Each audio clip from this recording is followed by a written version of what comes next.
So for the last week or so, I have been using my brand new iPhone X without a case.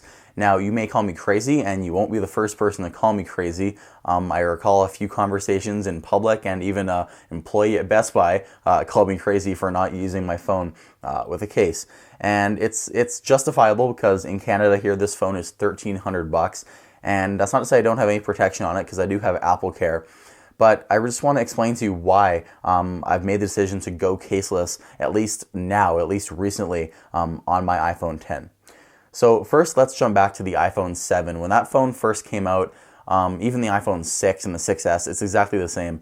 Those phones are made of complete matte aluminum. So the back is aluminum and the sides are aluminum. So that's completely different from this phone where the back is glass and the side is stainless steel. The iPhone 7, it's all aluminum and it's very slippery. With the iPhone 8, the glass back is grippy, but the sides is still that matte aluminum, which is still a little bit slippery. If you're holding it in your hand, it can still slip out of your hand vertically like that. So the iPhone X brings it up to a whole nother level where the stainless steel almost feels like glass, and it kind of just melts into the glass on the back and the front. It feels like one slab of glass. I think that's kind of how Johnny Ive wanted it to be designed when they were first initially looking into designing this phone. And it really does make the phone just feel like it's one piece instead of a whole bunch of pieces put together. So that's what really makes this phone feel really grippy. Like I said, the stainless steel does feel like glass, and the glass on this phone is very grippy. You're not going to drop this phone when you're using it with one hand.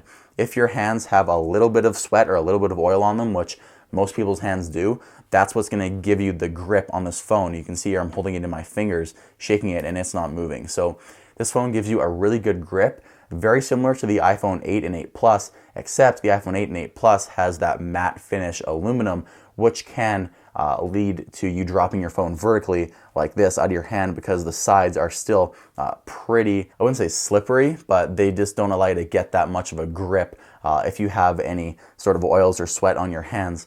But with the stainless steel, although it does leave fingerprints, it does allow for a better grip on this phone. So speaking of fingerprints and stuff like that on the surface of my iPhone X, it has held up pretty well. You can see here on the back, I honestly think Apple is using a different type of material underneath the glass when you compare the silver iPhone X to the silver iPhone 8. I remember seeing a picture on Twitter from someone I follow who compared the silver iPhone 8 to the silver iPhone X, and the iPhone 8 didn't have any fingerprints. So I'm thinking Apple did something different underneath the surface just to make this phone more glossy. Don't know if that's a good thing, but yeah, the iPhone X in silver does look a little bit different on the back glass, and it does pick up a bit more fingerprints than the iPhone 8. Don't know why. The stainless steel sides have held up pretty well. When I'm under some extreme lighting here, like in the studio with these soft boxes, you can see some scratches, but the good thing about stainless steel is those can be polished out super easily. Just go get some aluminum, mag and aluminum polish at Walmart for $10, and you can polish out every scratch in a matter of 5 minutes. So the stainless steel does scratch, but like we saw when the Apple Watch first came out, the stainless steel Apple Watch, it's very easily polishable, and you can have this phone looking like new in 5 minutes, which is something you cannot do with the aluminum iPhone 8 and previous iPhones. So yeah, that is why I have made the choice to go caseless on my iPhone X. Hopefully that makes sense. With the stainless steel sides, the glass back, and the very durable stainless steel, although it may scratch, it is very easily polishable. And Apple Care is honestly a must with this phone. Like I said, almost $1,400 this phone, plus $250 for Apple Care. It's an investment, and you want to be able to hold your beautiful investment in your hand and not cover it up with a bulky case.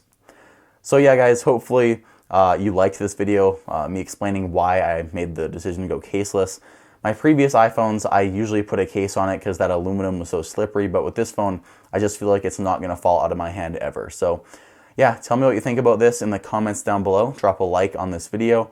My name is Mike. Thanks so much for watching, and I'll see you in the next one.